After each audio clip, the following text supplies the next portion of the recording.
Welcome Welcome to Sleep Drunk. to Sleep Drunk, where Check Disc is going to take 3 more days. Well,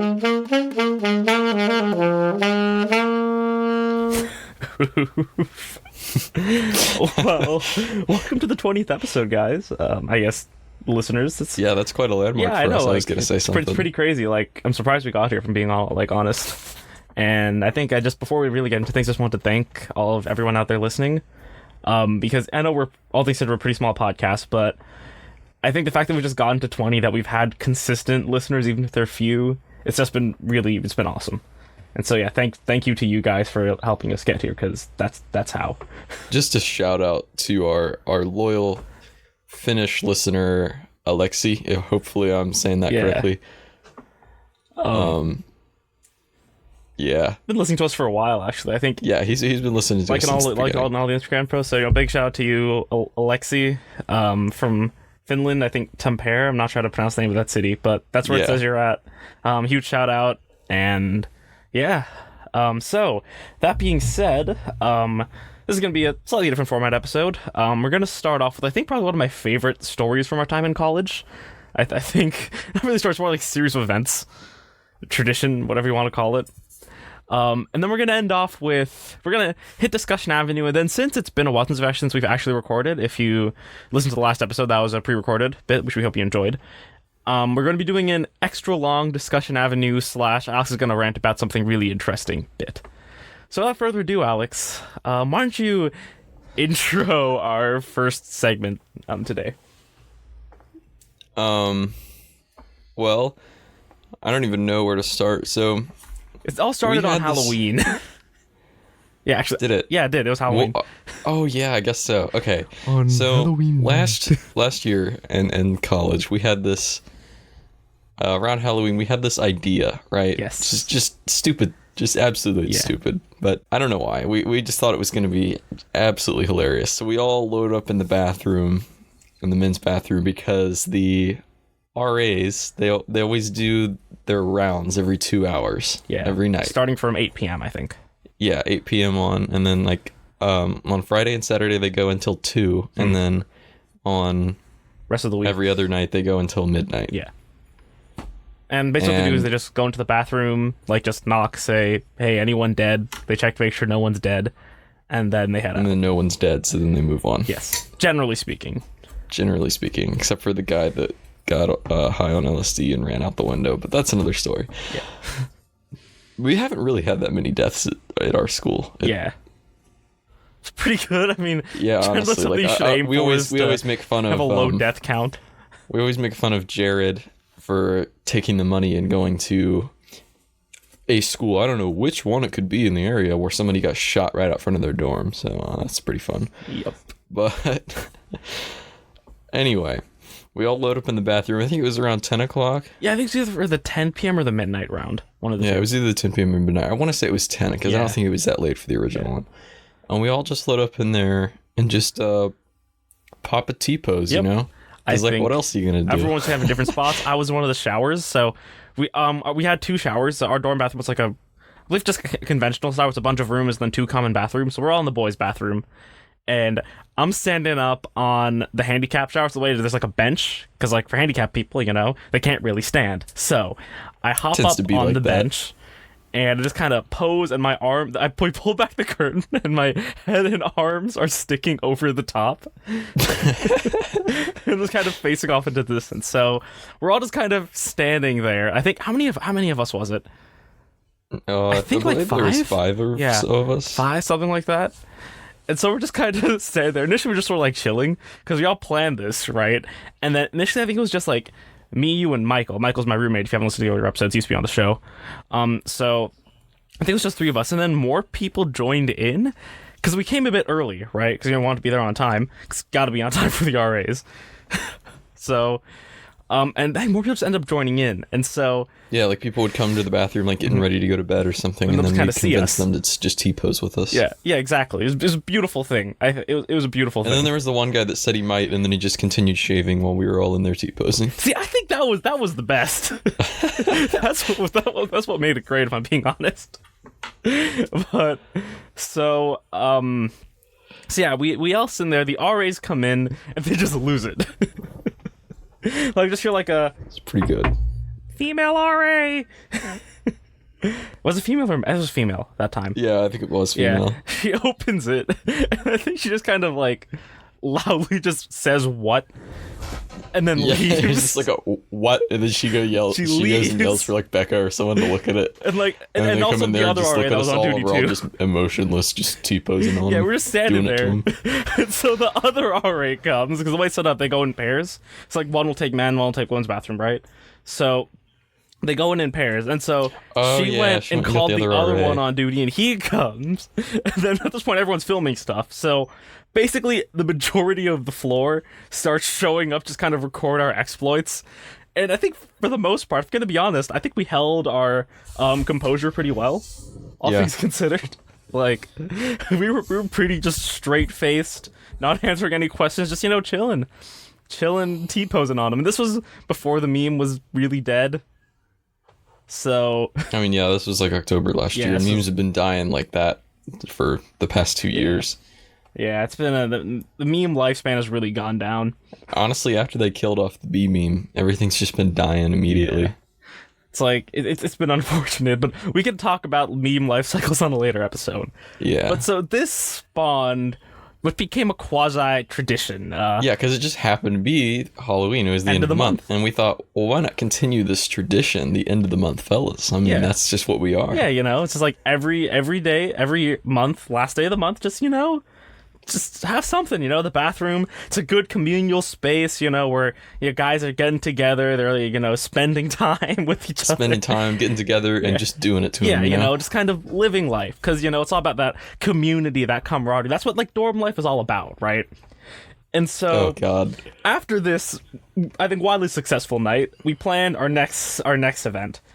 And this, I'm going to be honest, was probably my favorite. What we did was we decided we would play blackjack in the bathroom. And now, of course, we have to follow a few things. So what we did was, I think, initially, just talking, we planned it out. And what first happened was that Michael and I hopped in my car, which was half an hour away at the time from our dorm, a half an hour walk. And we drove to Goodwill, okay? And we found a table at Goodwill, which we purchased. Well, Michael purchased for $10. We have this $10 table. We throw it in the back of my car, drive back to campus, and Michael... Instead of driving by the dorm and dropping it off, you decided to walk the table all the way back. Yep. Yes, he did. So he grabbed it and we just walked back. So we just ended up, so we hauled it back. We hid it in mine and Michael's room just so like our RA wouldn't find out. So the night comes, we have to set up, okay? So I think, keep in mind, we have a 2-hour window. So I think we come in, try to get in there half an hour early, bring in the table. And so, yeah, we bring in the table. And there's a few things you have to follow, right? So we want to make sure we don't get in trouble because, we got to follow the rules, all right? This may... As people, who value community, who value camaraderie, you have to have good relations with people in authority. So we very, very carefully place the table such that it doesn't obstruct any, like, facilities in the bathroom, which is really difficult. It really did. Because not only was it the table, then we all brought our desk chairs in, and there were so many people that participated on Blackjack Night. Yeah, it was great. Like, that was the most common one. Yeah. We probably had 7 or 8 people that were all in there on Blackjack Night. Yeah, but here's the thing. So we have to at least make it look that way. So we'd have, like, a desk chair basically up against a stall, and you'd be able to just kind of, like, slide in and go around. Same thing with the showers. And I think the best part about this was... Someone was taking a shower as we were playing blackjack. Yeah, someone was just in there having a shower. Someone was taking a shower while we were playing blackjack. And, Alex, you brought your speaker. You have a UE Boom. This is just Boom something? Called the Boom Tube? Yeah, UE Boom 2, but I call it the Boom Tube. Yes, so that's what we had is. that set up. We were playing some, like, nice, mellow jazz music, playing some blackjack. So I was taking a shower. And so I think I was dealer for most of it. I think I was. I don't remember. Yeah. So I think Michael had a jar of pennies that we used as chips. And so we came in, I think, by the time we were up and playing, there was like 10 minutes until they came. Just doing our thing, playing. And so RA comes, this is a different one this time, also female. And she just like similar reaction. She goes, gets Becca. She's like, "Are you guys gambling?" And she's like, "No." We're like, "No, because we're not gambling. Right? We're just using like pennies as chips. They're all Michael's pennies." And I think the person who was showering stuck their head out at some point, or like said hello. And then they just told us, like, guys, just keep it down, don't violate quiet hours, because they're sitting in there playing jazz, and then, like, make sure to not get in the way or anything. And Blackjack Night was a success. I think it was probably, like, I think that one was my favorite one. Like, yeah, that Blackjack one was so Night was the best. And the best part was we kept playing afterwards, too. Yeah, we had to finish our game, yeah. And interesting story, one of our friends, Jalen, who's gonna hopefully be one of our apartment mates next year, he never played Blackjack, but was really good at it. Like, I was too. I never really played Blackjack either, you but like that too. I was killing that night for at least the first half. Yeah, the two of you were like absolutely destroying the rest of us. But yeah, I think that was, I feel like, our favorite. I think arguably the pinnacle of end of the month, because after that, right, that was the end of November. So December, classes ended, right, and so we didn't have a proper end of the month then because there was no end of the month. Yeah. So December happened, then January. Did we do anything for January? I think we missed it for January. I think we missed, yeah, because like everyone was coming back, so things were still sort of hectic. So I think our third one, I believe, was February. And yeah, that time we decided, you know what? Movie night, right? Let's put on a movie. Oh, yeah. Kick That's back, the one that got, get some popcorn, really just enjoy. foiled. Okay? And so we decided, what other film than the cinematic masterpiece, I think, a magnum opus of its director, Garfield: A Tale of Two Kitties. The sequel to the... Just look this up real quick. I want to say 2012? Alright, give me a second. The sequel to the 2004... Holy shit. The sequel to the critically acclaimed 2004 Garfield the movie, with a 15%... the original has a 15% on Rotten Tomatoes, with a 5 out of 10 on IMDb. So, take that as you will. A Tale of Two Kids, I think, has 11 on Rotten Tomatoes. So, I think really critically acclaimed works. Highly recommend them. Oh, that's just pitiful. That's just real. I'm surprised it got a sequel. I'm really surprised it got a sequel. How? I think it got a third one, actually. Oh my god. Let me look at the Oh my god, I think you movie might be right, 3. yeah. We'll link to the... There was a third... No. Okay, no, there was a third one, I was about to say. That would have been really bad if there was a third one. But no, they finished on 2, I think, probably the best, I think there's a term for this, like, it's like trilogy, but for 2, but the best pair of movies, I think, of the century. So... It's a bilogy. Yeah, a bilogy. The best bilogy of the century. And so we decide, we pick our movie, so... we got my bedside table because the way I had in my room was I had this. I'll see if I can put a link to it to describe. But it's like it's like 3 drawers on a rolling stand with a table on top. So I use that as a bedside table. So we got that and we took it to just rolled into the bathroom. Of course, when they always run around. I think you brought your monitor, or did we use my monitor? And yeah, we used mine. Okay, we used your monitor. We got some speakers, and I forgot where we sourced it. I believe it was a less than scrupulous way of sourcing, but it was sourced. Yes, that's a good way to put it. Yeah, a less than scrupulous method of sourcing. So it was sourced, and Michael made some popcorn.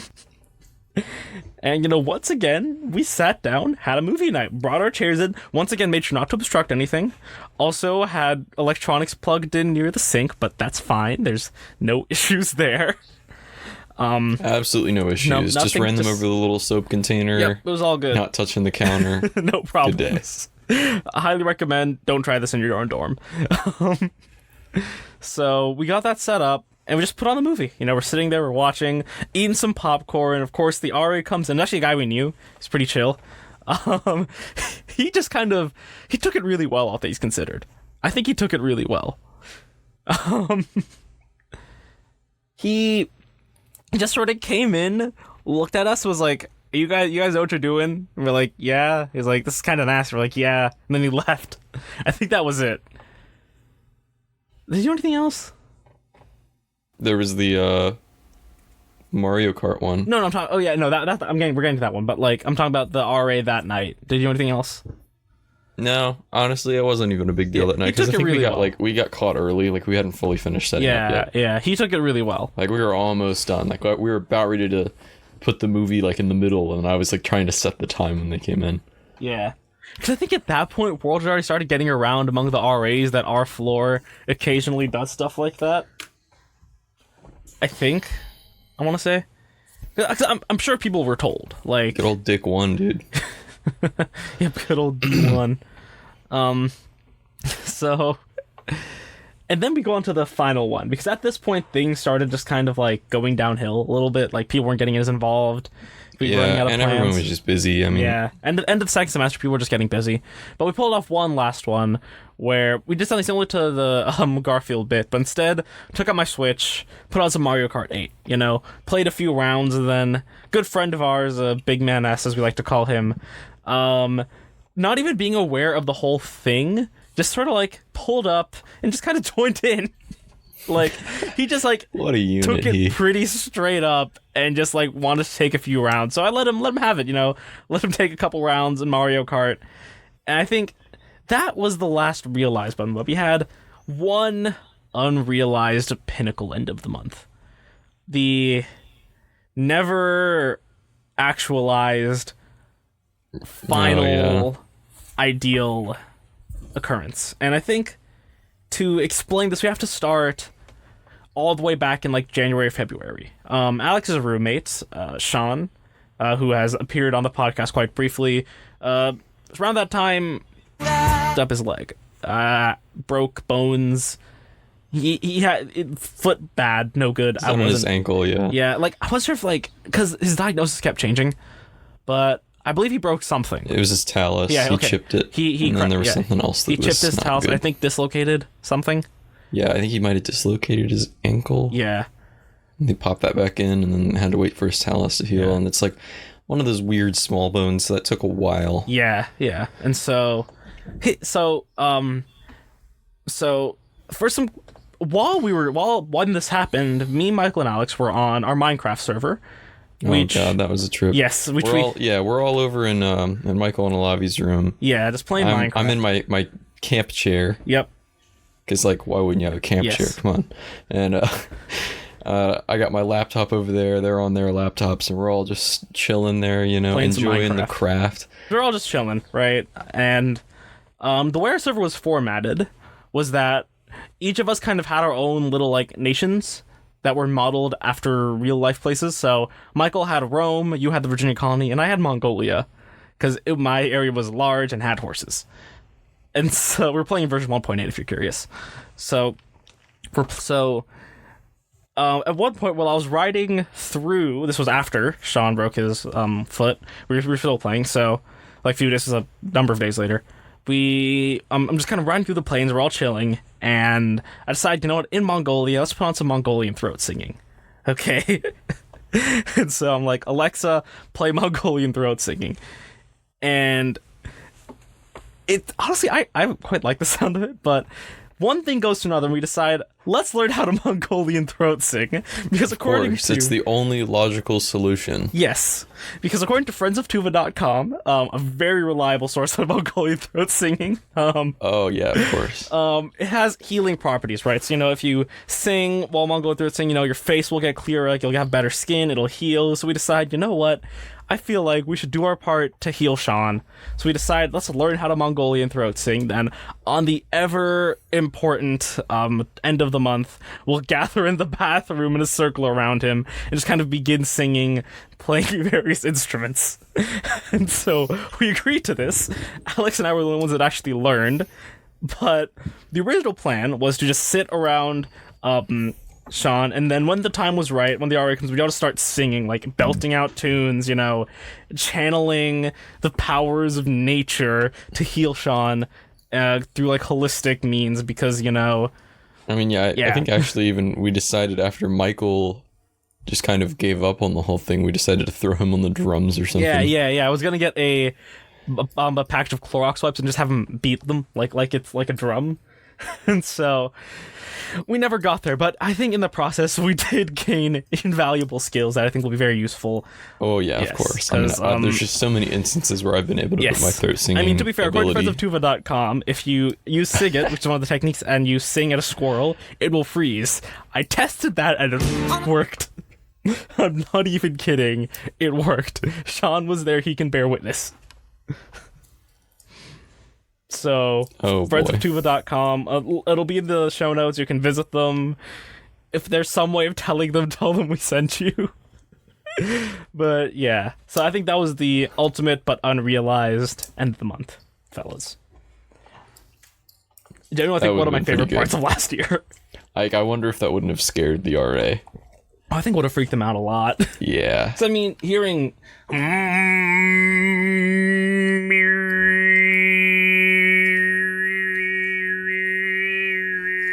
I would do mine right now, but my mother is sleeping now after a night shift, so I don't want to do that. Well, hearing something like that would freak most people out if they didn't know what it was. So yeah, end of the month, fellas. I think one of my favorite memories from last year. So now that we have finished our chat about okay, let me think about it for a second. How do I say this? Okay. So now that we are done talking about some stuff from the from last year we sometimes was a bit stressful. I think let's relieve that stress by dipping into an unscrupulous massage parlor of chat and slipping a 30 to the Asian masseuse of debate on Discussion Avenue.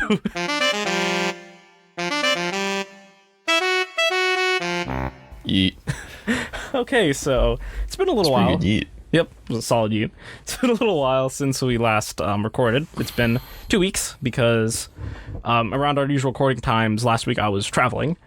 And A whole lot of international travel. Yes, Right? and interestingly enough, I am now in another closet. So in the past roughly 2 months, I've gone from recording at my desk to recording in my closet in India to recording in my brother's room. Now I'm in a walk-in closet in a 1-bedroom apartment in North Virginia. So moving. Fun. You have a thing for closets, don't you? I mean, they're pretty good sound isolation wise. They're pretty dampening. There's cloth everywhere to absorb sounds. They're also quite warm, Yes, they are quite warm. I'm getting. which quite warm. you need right now in the summer when it's 96 with a Yes. dew point of 73. Yes, I mean to be fair, it's a lot better than it was back in India. True, very 115s. So I think once I was walking out from work and there was a gust of wind and I felt like I was being hit by a hairdryer. Those were actually the conditions. 96 with the dew point of 73 here yesterday. And what does my dad decide to do? Well, the only logical solution, go out and burn that brush pile that needs to be burned, you know? Oh my. So he literally went out and sat by a fire. Fun. Yeah. Also, I got to work on my mom's car in the heat, which I'll get to that later. But yeah, I was dripping with sweat. So, I guess I'll just continue where I started. So since we last recorded, I finished up my internship that I was doing. At least the segment. I have a little bit of work left I have to do here, just like do some writing. So I finished that up. I did some packing. My house guests went and had their medical procedures done. Interesting story. They're still at my house. I'm not Really? there. My father is not there. My dad is in Nepal right now, but they're there. Yep. They are still there. I thought your dad was supposed to be in the States with you for a little while. Oh, no, he's going to be coming later. So he has a few trips he has to take care of, and then he'll be joining us in the States. Because my dad has to Just travel. go to Nepal. Well, I mean, he has work there. He has to I know, it's do pretty work in sick, Nepal. Yes. So he's in Nepal right now. He'll be I coming think back he soon. should really work on getting that flag changed. I think the flag of Nepal is charming. Yeah. We'll put it that way. Charming. It's unique. Yes, it is very unique. It's very unique. Very charming. Very... Speaking of that, I had someone come in the restaurant the other day and tell me their name was Unique. I'm like, can I get a name for the waitlist? And she looked at me and said with the straightest face I've ever seen, Unique. I mean, that's a pretty unique name. Not a lot of people have that name. it is, but why? Because her parents hate her. Yeah. Like just like Absidy or Ladasha. One spelled ABCDE, the other spelled L-A. Like, oh god, hyphen. I didn't get that one at first. Yep. I hate that. L-A, Ladasha. But good yeah. Old Shatid. So, my dad's in Nepal, we're over here, and they are in our house, still there. Not sure when they're leaving. So, yeah, we just kind of, like, hired a cook. Because, I mean, here's the thing, so it's another thing where, like, in India, it's quite common for middle-class people to have some household help, like have a cook or a driver or someone to help, like, cleaning. And we used to have a cook. Here? What? So you just did it here? You say you did it here? No, in India. Like, we've hired them for it's like, how do you afford that in Nova? Oh, yeah, no, hell no. God. we ain't that rich. But no, so in India, we've hired, we have our driver who's still helping them. We're just paying him for the time, and we hired a cook. We used to have one, and then she left. My mom just couldn't be bothered to find another one, so she just started cooking again. And so, yeah, so we've hired a cook and our driver, and they're just kind of chilling in our house. Well, in my room. Which... something tells me that upsets you, Olavi, does it? Okay, here's the thing, right? I really like my room. And so the way our apartment's a duplex. Me too, Olavi. I really like my room. Our apartment's a duplex, right? And my room is on the lower floor, and my parents and my brother's room is on the upper floor, so they're upstairs. And so there's 3 bedrooms upstairs, and the bedroom downstairs is meant to be a guest room, but the bedroom upstairs I would have gotten was tiny, and so I was like, you know what? I'm just gonna go like commandeer the guest room. And initially, like every now and then, whenever we'd have guests that are sick, because every now and then, like our house is close to hospitals, so we just occasionally become a medical hostel. If they were like sick, they may have trouble with stairs. They stay in my room. So initially, I was thought, oh, she's sick, my aunt. So we'll let her take my room. She might have trouble with stairs. She didn't have any trouble with stairs, and I was stuck upstairs in the crappy tiny room. And I didn't have my setup. At least you had your own room. I mean, yeah, I did until I didn't, because we had another guest come. But we can save my complaining the rest of it for another time. So they've been staying there. I managed to pack all my... Another thing that really pissed me off about that, which actually related to my packing, was that my stuff got scattered all around our home. Like, there was some stuff that was in my room, some stuff that was in my... Some of my, like, clothes ended up in my mom's closet. A couple of my things ended up in, like, one of my brother's drawers. Because, like, I had to keep changing rooms, so not everything would get moved. So... That's fun. Packing was fun. That's why I managed to pack. We got to the airport. And I carry my saxophone with me, and I like to check it because carrying a saxophone case carry-on is a nightmare. It's awful because A, it's really unwieldy to carry for long periods of time. B, when you take it through security, they always think there's something explosive in it, so they make you open it up and check it, sometimes make you play it. And so I was like, really? I'm just going to check it. Yes. This didn't happen to me, but this happened on a band trip. We took a trip overseas. And one of the flute players, they were just screwing with them. One There's of the flute no way they players can make had you to play her flute in the security line. I saw it. She had to play. It was awful. What if you can't play? What if you're bringing it for someone else? That's so stupid. Yeah, it is. It is. It's really stupid. But so I was like, I'm just going to check it, right? So I put it in, like, I have a big suitcase. So I put it in there so I could, like, put other stuff with it. Turns out it was way overweight. So luckily, me and my family do this thing. It's actually a nice little travel hack where if you can, we nest suitcases. So, like, for example, we had 4 suitcases, but inside one of the suitcases was another suitcase that actually had stuff in it. And so this is because when you live overseas, you like to take things back with you, like from the States. It's like one of those Russian dolls. Yeah, exactly. I call it like Matryoshka. So we like to take things back with us because, cereal or medicine or whatever. And so that stuff takes up space, so we bring a spare suitcase. So and luckily... like a whole lot of India import taxes. Yes, because Indian import taxes are ridiculous. You mow and your import taxes eat my... And your satellite blowing up look... And your beef ban.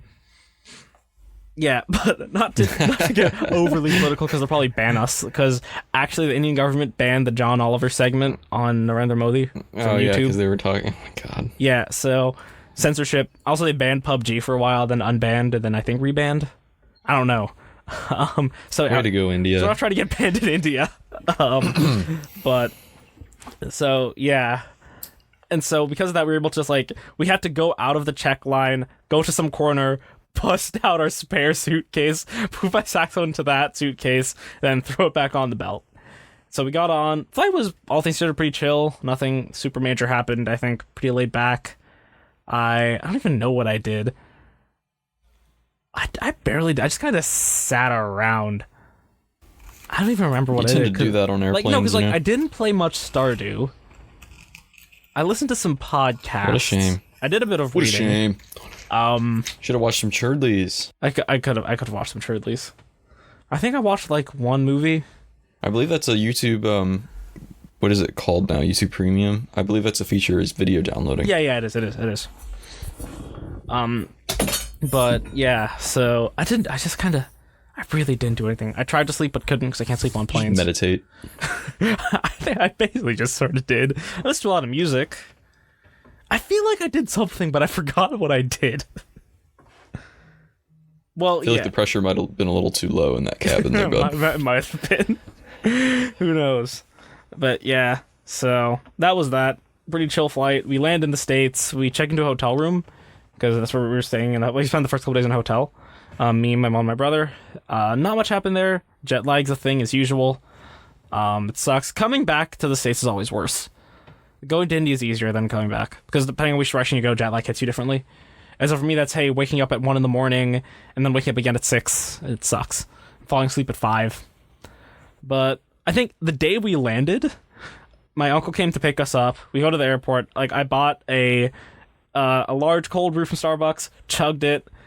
Hours after I landed, I think actually 2 hours after I landed, my uncle drove me to a family friend's place, picked up my car, drove back because I wanted my car back. Should you drive jet lagged? No, it's very dangerous. Don't do it. But if you have to, do it. If you do, caffeinate heavily. But yeah, got back, stayed in a hotel for a couple days. Then we moved into an apartment. We got a short-term lease on a place that I'm at now. It's pretty nice. It is 1 bedroom, so I am sleeping on a couch bed. We have a pull-out couch bed.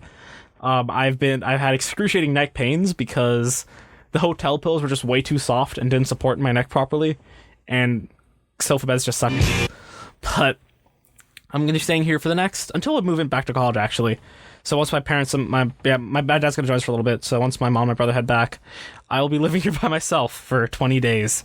And no more India for you? Yep, not until winter break. Yeah, not until winter. And then I'm going there during the winter, and I'm going to have more family visiting, but it's family I actually want to have over, so it'll be cool. It's my little cousin. Wow, just going to do it to him like that? I am.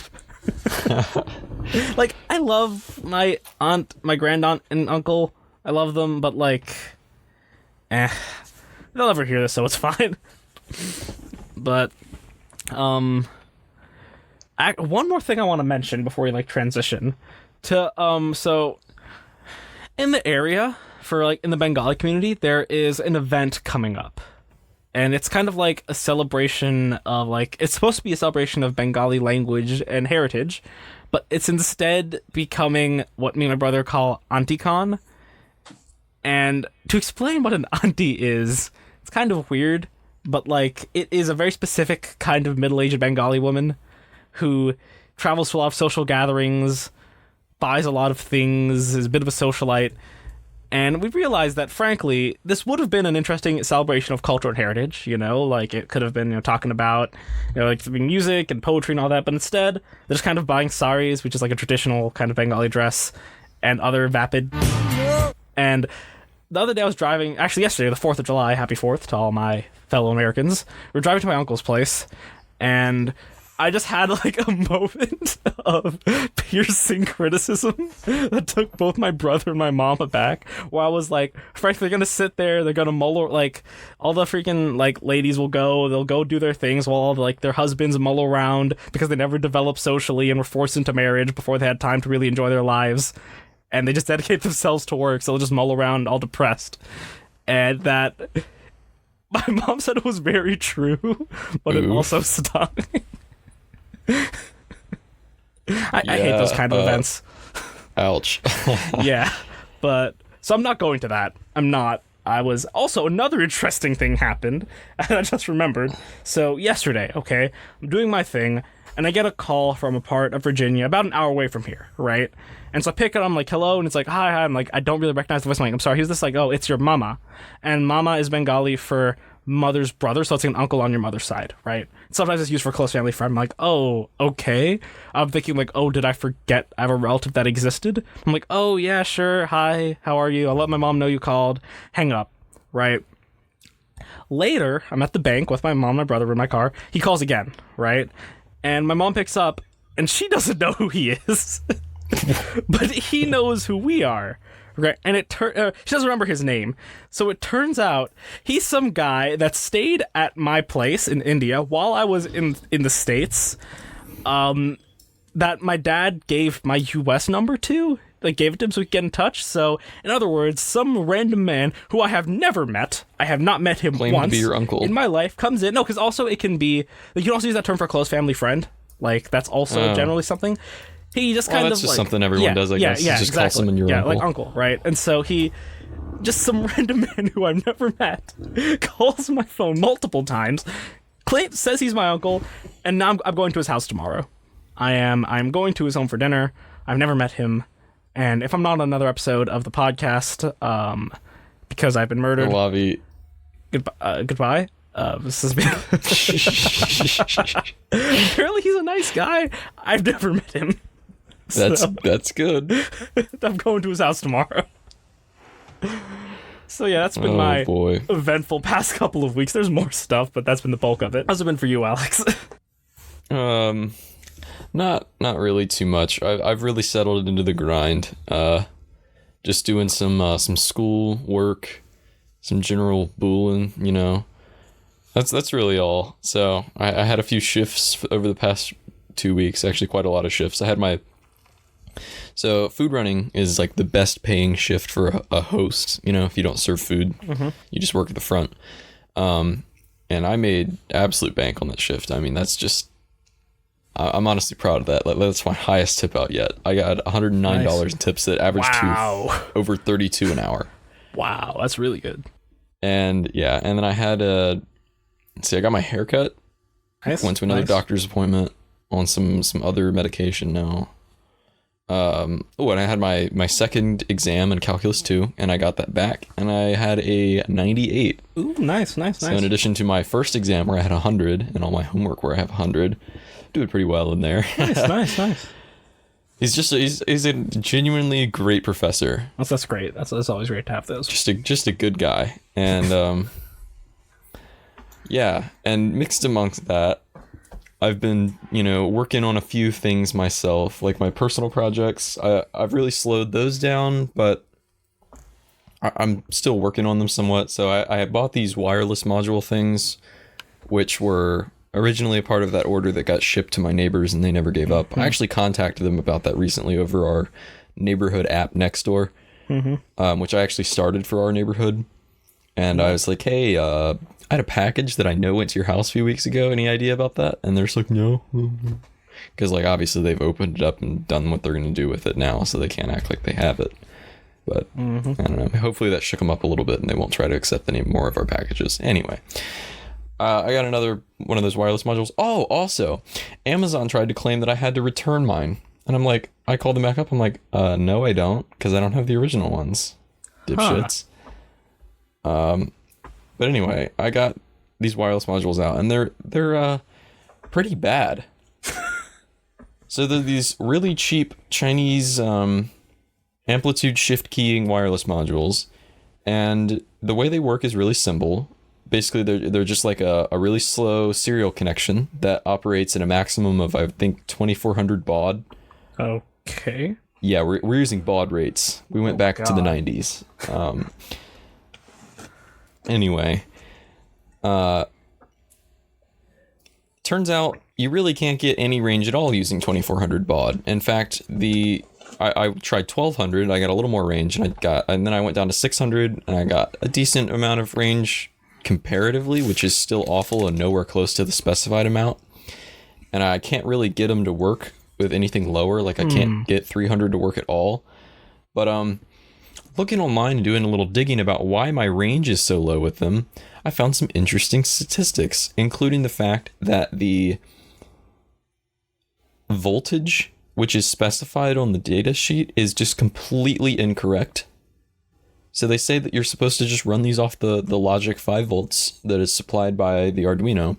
No, you're not. You're supposed to run them at 12 volts and then put a 5 volt logic input into the data pin. So yeah, I was kind of running them at less than half power because some website told me to. And that helped a lot. But also, I noticed that they were just not made correctly according to the schematic. They're just missing an inductor. Oh! So, after salvaging a coil from one of the receiver modules, I now have one that works correctly. But it was just kind of jamming all of the radio power into the circuitry, which is not healthy. But after soldering that inductor on there, I can reasonably get 15 meters even through walls, which is still not up to spec with the datasheet, but for me, not bad, and it will work correctly. Okay, so what I have plans to do with this is throw this outside with a quality temperature and humidity sensor, because a lot of thermometers don't read humidity, and that's sort of important here in Virginia because that can vary a lot and makes a big difference in how it feels outside. Yes, it gets and very muggy. Have a receiver on the inside that displays this on a 16:2 liquid crystal display. Mm-hmm. And the way I plan on doing this, because it requires 2 power supplies for an outside transmitter, which sounds like hell. I'm going to tap off of one of the cameras outside that has a 12 volt power supply. And I'm going to use a buck converter that I salvaged from an old GPS that we have, because basically GPSs, they charge off of a 5 volt USB jack, but then you plug them into your car, which supplies 12 volts. So the little plug is perfect. So that should work. And yeah, I got a little board so I can have my own soldering station in my room. So it's nice and efficient. I can pretty much make whatever I want to make. Just haven't wanted to make a whole lot of things recently. But other than that, I've been doing some work with Windows. A while back, I was trying out some virtual machines because my mom might be getting a new computer soon. Right now, she's using a 2011 model MacBook, and they actually just discontinued support for that model MacBook with Mojave. It just doesn't update anymore. I don't know if that includes security updates or what. Probably, knowing Apple. Microsoft isn't too much better, but at least they're still sending out super important security updates for XP. But speaking of Microsoft, they sent out the 1903 Windows 10 update back in May. Well, I hadn't decided to update until here a few weeks ago in June. Mm-hmm. And that update introduced a whole lot of new things that sounded great. Well, with that update, all of my virtual machines, including my Linux ones and any other virtual machines that run on any platform, no longer work. At all. Period. Just broke? They will just always throw some error. If you try it in Hyper-V, they'll fail to start. If you try it in VirtualBox, they'll throw you an error. And the new Windows Sandbox feature that was released in the 1903 update is just completely broken for me. There doesn't seem to be any documentation for this, and there's no explanation why. It's just one of those stupid quirks that I guess Microsoft doesn't care about in their new update, because... And I'm really lucky to have the Pro version of Windows that was pre-installed on my Surface Book, because if I didn't, then the Windows Defender is now impossible to disable. I have a friend of mine who has only the home install, and he said he installed 1903 and immediately reverted to 1809 because it's so bad. You just kind of can't turn off Windows? It's just always on? Yeah, Windows Defender is just kind of always there unless you have Pro, in which case you can turn it off. And I have Malwarebytes. Do any command line stuff to disable it? No, there's no command line stuff. There's no registry key for it anymore. You just can't disable it. I mean, I guess to quickly translate this to layperson speak, Windows Defender is like describe just like the antivirus. It's just the world's worst antivirus. Yes, it's really like pre-installed Windows. Pre-installed antivirus that it's is like crap. worse than McAfee or like Norton. Pro tip: if you have that installed, uninstall it. All of that stuff like Norton, Just McAfee, go. it's crap. You don't get want that. Malwarebytes. Malwarebytes. Get Malwarebytes. If you're really bad with computers, you might want to get something like Avast or Avast is I think the best antivirus. But for any Malwarebytes is the best. Malwarebytes is great. Honestly, it's worth paying for it. Yeah, and even the free version is pretty good. Like so, Windows Update 1903 includes a lot of new features, and I'll just go through them in the order that I have written down here. Those being the adaptive keyboard. So if you use the touchscreen keyboard a lot, it'll learn your common mistakes. So say you just always hit to the left of the S key, just a thing you do. Well, it will learn that and it will expand the hitbox, for lack of a better term, for the S key over to the left. That's interesting. So that's a pretty good feature. I haven't been able to try it out that much because I don't really use the on-screen keyboard that much, but I am getting pretty good with it. So that's okay. Whatever, Microsoft. That's cool. Windows Sandbox. It sounded really cool. It's an optional feature that you have to enable in the control panel thing. And basically, every time you open up Windows Sandbox, it just opens up a new clean install of Windows 10 and a window on your computer. So you can try out potentially shady software. Okay. Or, if you don't want things to be able to read your information off your hard drive or whatever, go for it. Open it in Windows Sandbox. Except for the fact that it just doesn't work. Wait, so would they persistently exist? Like after you close a sandbox session, would it just wipe it deletes everything on the okay. on the so you can't save it as a virtual small virtual machine. No, it's not like a regular virtual machine. Okay. There's no hard drive for it other than the temporary one that's probably just in RAM or something. Okay. And then there's the screen mirror for Android. So they promised that they were going to give us a new feature in the Your Phone app, which is a pretty handy application where you can go see messages, like text messages, and you can look through your phone's photos and stuff right from your computer. They promised us that they were going to give us notification mirroring and screen mirroring. So basically you can use your phone from your computer with no third-party software, at least on your computer. On your phone, you would just go download the Microsoft Your Phone companion, and this is for Android only because, iOS. And you're going to have all these great features. And I thought, well, that's amazing. I want that. Okay. Neither notifications nor screen mirroring were there. All I had was the old messages and photos, which was there in the last version. A few days ago, I opened it up and there were notifications there. So that's cool. I have notification mirroring. Still not screen mirroring, so that's just a lie. Yeah. Next was the Windows subsystem for Linux. This one's a really cool one for developers, but also is not what you would expect. So there is absolutely no way of window mirroring. So there is no X server. So you can't run any graphical applications from Linux in Windows. But Windows now just does have the ability to run Ubuntu or whatever distribution subsystem underneath the regular OS. So you can just open the Ubuntu app, and there you have a full bash terminal with the Ubuntu pre-installed command line apps like apt, the package manager and other things, and you can just run apps in Linux, which is pretty cool. I think you would approve. I don't really have that much to say about it because I haven't done that much with it, but it is really handy, honestly. I used my subsystem for Linux to generate some SSL keys, not SSL keys. I guess it is SSL keys for SSH, my bad. And I removed the ability to log in with a username and password on my VPS because it's just really not safe. I had root password logged in, and I just would always log in with root because I couldn't be bothered to, sudo everything on my personal CentOS VPS. But now I have a nice secure private key login, which is really honestly overkill, but security, safety. Yeah. And they announced the Windows Terminal. In case I didn't go over this earlier, it's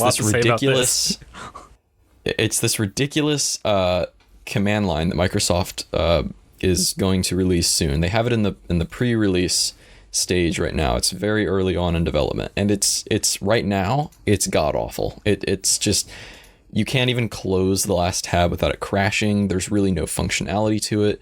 They were supposed to have the Windows subsystem for Linux implemented into it. They don't yet. It's just really bad. I mean, maybe it's just because it's that early on in development. Maybe it's because it's a Microsoft thing. I don't know. But the commercial they released for it was just insane. It looked like a cell phone commercial. We'll put a link to it in the show notes because it's stupid. It looks like Johnny Ives designed the interface. Like, it's just so overkill for a terminal commercial. That was like, I don't know, they're releasing like a new Surface or bringing back Windows Phone. Yeah. I would get it. But it was just so overkill. Hold on, so like there's this common lyric in the song where they keep saying "watch what I do," and they keep doing all this. And I'm about ready to say to Microsoft, "Watch what I do" when I backdate to 1809. Anyway, they promised us a light mode, so it's in there, but like, who in the right mind ever wanted a light mode for Windows?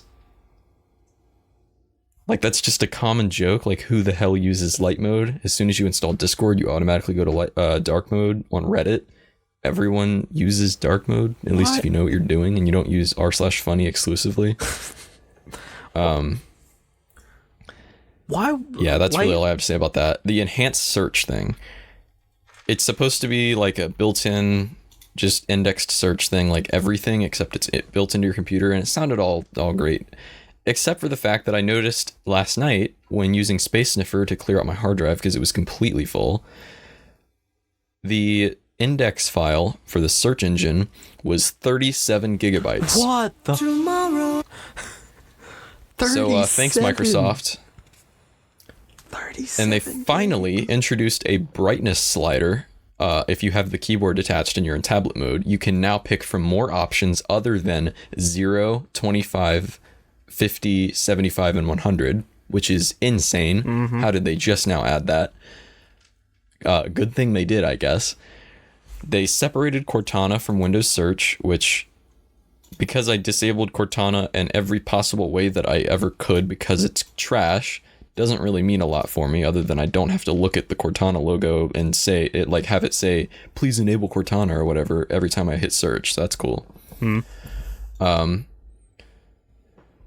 Yeah. That just light mode. That so in the process of backdating to Windows 1809, I was thinking, well, I'm just going to back up my whole computer because, you know, in case something goes horribly wrong or in case I just decide to reinstall Windows, which apparently I might have to because this is just insane, all of this crap that's happening. Also, I have this other random feature of Windows 1903 where, you know how if you're watching YouTube or, I don't know, Amazon Prime, I've had issues with it, where if you full screen the video player and then stop moving your mouse or you move it to another monitor, the controls and the title are there. They're supposed to like fade away, right? Yeah. Well, now they fade halfway away. Why? Until you do it like 5 times. What? And they just sit there. So, I don't know. I'm just so done with this update. And I wanted to, I wanted to back up my computer by saving an image of the hard drive. Well, in order to do that, you need an external hard drive, all right? So I have one. I plug in my 3 terabyte external hard drive. It says, oh, we can't use this device because the file system is not an NTFS. It's an exFAT. Well, you can't resize exFAT with Windows. So I download a little tool to resize exFAT. And then it says that there's some error with the drive. So I go to correct the errors with the drive by running check disk on the drive with the F flag, the R flag, and the X flag. Well, wasn't that a mistake? I ran that last night at... Can I even tell? No, I can't tell. I ran that last night at probably a little before dinner time, I want to say. Wait, no. No, yeah, I ran that midday. Because I was at work last night. Yeah, I ran that before I went to work. And it is at 88%. Oh, that... Because it's a 3 terabyte drive. So I want to die. That's all I'm saying. At that point, man, I just go out, like, buy an NTFS formatted drive. I wouldn't even vote. I just can't afford that right now. Yeah, no, I'm joking, but like I would honestly if I could. Like why'd you have it at XFAT? Why can't it do it to XFAT? All it has to do is make an image. Why does it have to be an NTFS? Yeah. Wait, why did you have it in XFAT to begin with? Because why would I put it in NTFS? Fair. XFAT's compatible with everything. Yes. Yeah, because I think I have a 1 terabyte hard drive that I've used that is... Because then if I ever plug it into my phone or if I plug it into a Mac, then it's just like, oh, yeah, that's fair. God. See, for me, I just have a partition hard drive with a partition in XFAT, a partition in whatever I forgot the file system the Mac uses. Well, now I'm trying to I'm trying to repartition it, so most of it's in XFAT, but then I have approximately 500 gigs that's NTFS, so I can make this backup. Yeah. And then I'm just going to try to, reinstall Windows or backdate or whatever I can do to get my virtual machines to work. Yes. And why it's so important that I get virtual machines to work now is for another issue. So I'll get back to that in a while. But I was working on my mom's car, right? And like I told Olavi already, my mom has a car from 2006. It's a Volvo.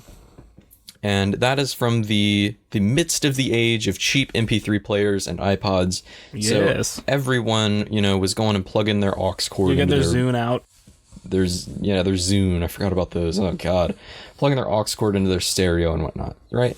So cars coming out left and right started introducing the aux jacks that you could go plug your thing into your speakers. Well, Volvo, I guess, didn't get the memo there. So they don't have any other form of third or external media other than the CD player. They already removed the tape deck, but they don't have, so like you can't shove one of those cheesy aux cord to tape things in the slot. So there's just no way to play auxiliary music. So we tried one of those FM transmitters, the ROAV by Anchor ones, which I expected to be good because it's by Anchor, but no, it died within a few months. So thanks for that. And the last option, because my mom is just completely against getting a third-party radio. She just did not want to get a third-party radio for the car. She wanted to stay with her Volvo radio, which I guess is fine because I understand that. I don't want to switch my Ford radio out because it just looks better. Good. It's like it matches the rest of the car. So there was one option left. You can go on eBay and you can buy these overpriced devices that essentially just emulate a CD changer. Because that model of car, if you did pay for the upgrade, could support a CD changer in the back, a 10 CD changer. Which, of course, we don't have in the car. Because, a CD changer really... my car radio has that in the radio itself. In the head unit, it managed to fit a 6 CD changer. Which is honestly pretty impressive. Yeah. But anyway... I go and I research how to take the radio out, and you have to start with the console, then you pull out the cup holders, and then you pull up the little cover for the shifter, which for some reason isn't attached to the shifter or anything, and it's just really awkward. And you have to move the shifter out. And mind you, I had the battery unhooked for all this. I unhooked the negative terminal first, just like you're supposed to. And I pulled out the whole control unit there, which is just basically a plastic bracket with the trim piece around it and with the climate control module and the radio plugged into it, or screwed into it basically. And then they all have their own wire harnesses and stuff. And I got the radio out and I had to Dremel out a piece of that plastic thing to get the plug to fit, because of course the plug was made upside down. Thanks, China. And I got that all in there, and I got the thing. I had to splice the thing into the car's power. I used an auxiliary powered line so the Bluetooth receiver wouldn't be on all the time, running the battery down and playing music while the car was off. And then I just held the radio head unit in my hand and plugged the power headers into it, and I had everything hooked up, and I had my mom's phone there. And I went and just connected the battery because I knew that there were no positive terminals touching ground or anything like that. And I just wanted to make sure that it worked, and it did work. And I had a few errors with it, but we'll just skip through that. I mean, I reinstalled it fairly easily. Debugging. Like I said, I had a few errors with it, so I had to tear it back apart once or twice. And then eventually I got the head unit and the AC unit and everything back in the car looking good. I ran the little control piece for the Bluetooth receiver, and it came with a microphone for calls. I ran that too. I ran the aux cord out. I ran a USB charger out, so my mom doesn't have to have one of those stupid cigarette lighter adapters for USB. Mm-hmm. And it was a really clean install. I was really proud of it. And then I noticed that there was a little light on the dash that said SRS airbag service urgent. So I remember I saw something about that online, and I thought, well, that's not good. It's a bit of a bad situation. Yeah, quite a bit of a bad situation. So I looked it up, and this is all due to just a piece of garbage engineering on Volvo's behalf. So the whole car has a network, a slow-speed network called CAN, which connects all of the modules together so that they can communicate, right? Mm-hmm. And also these modules can throw error codes if they detect any problems internally or with the other subsystems that they're connected to, so that you can plug a diagnostics tool into the car and see what's wrong. Well, the driver's information module, which is that little screen up at the front, also can throw codes, and it can display some things if it deems them bad enough. Well, the connection to the in-car network for the SRS airbag controller module goes through the climate control module. So if you unhook the climate control module with the battery connected to the car, then the driver's information module won't receive a signal from the SRS module, and it will think that there's a problem, and it will throw a code and display that little thing on the screen. And then the SRS module will throw a code being saying it's not connected to the computer. Why would you even throw a code for that? Because it's not connected to the computer. So now there are these two locked codes in the computer that won't clear, because that's just not how car codes work. I don't know. The Volvo should have fixed this. This is unacceptable, honestly, for one of the most important modules in the car. And now, even though everything is connected properly and there are no issues with the car thinks that there needs to be urgent service with the SRS system. SRS module, and you can't get that message to go away. That's a bit of a problem. I was researching this, and there's a few homebrew fixes that people have suggested, none of which work. The only way I can find is to bring it to the dealership and get a quote for them to hook it up to their thing and fix it. Well, there might be a way where you can do this yourself still, right? So Volvo, of course, has always had their different proprietary diagnostics tools. Mm-hmm. Their old one was called Vadis, and then you had to have this VCT 2000 cable or something to connect to your computer.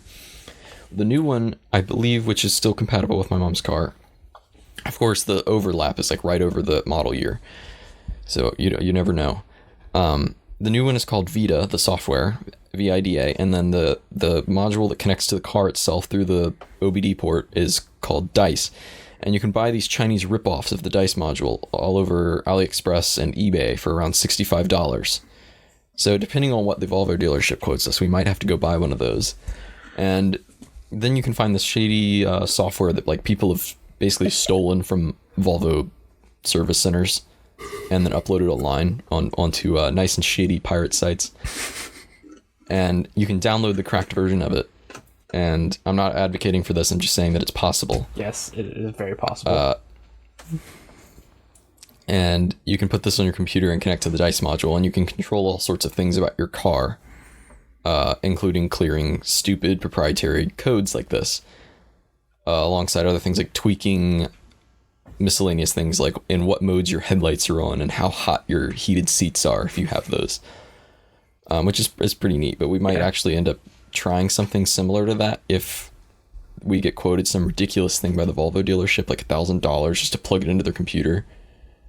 So, which I've seen that some people say they quote $80, and some people say they quote $1,000. It's just all in what your dealership tells you. Okay. See, so yeah. What I'm hearing is I don't want to run this shady software on my computer for obvious reasons. Yes, because so I want to run it on a Windows virtual machine. But now that Windows virtual machines or all virtual machines are completely broken on my new update, that's a bit of a problem. It is that it is. So yeah, that's my life right now. But what I'm hearing is you find a way to fix a virtual machine and then open a shady back-end Volvo. What would you call a service that does that? What do you mean? Like that would use that shady software with the proprietary cable to adjust these like lights and the heated seats and such. So I don't really have any desire to do that now, because all I'm saying is you have the potential to start a really shady business. I just a really shady Volvo tuning garage. Yep.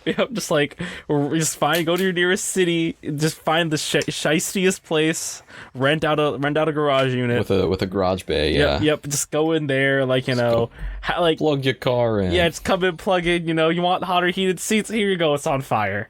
It's basically a Peugeot now, but whatever. Oh god. Fucking Peugeot. For those who don't know, Peugeots have a tendency of when you use the electronic window thing, your little button where you press it, the window comes down. Every now and then the door tends to catch fire. Not that big a deal, but it happens. There's actually, I don't know if they've. I'm assuming they've patched it. There's actually a common documented issue with the Grumman LLVs that are operated by the United States and Canada mail agencies. Mm-hmm. You know the ones, the 80s model ones that are all boxy and get horrible gas mileage. Yes. And not only because they stop everywhere, like they actually just have horrible gas mileage. Yes. They have an issue where the washer fluid line runs over some sort of electronics and is prone to breaking, which can cause internal fires. Oh no. That's just besides the point. Oh god. But yeah. Oh. So thanks Microsoft for making my life a living hell for the past few days. In many ways. And Volvo for your horrible engineering. Like, I get that you're supposedly one of the safest car brands out there, and I guess thanks for passing on the 2-part seatbelt to everyone. But this is unacceptable.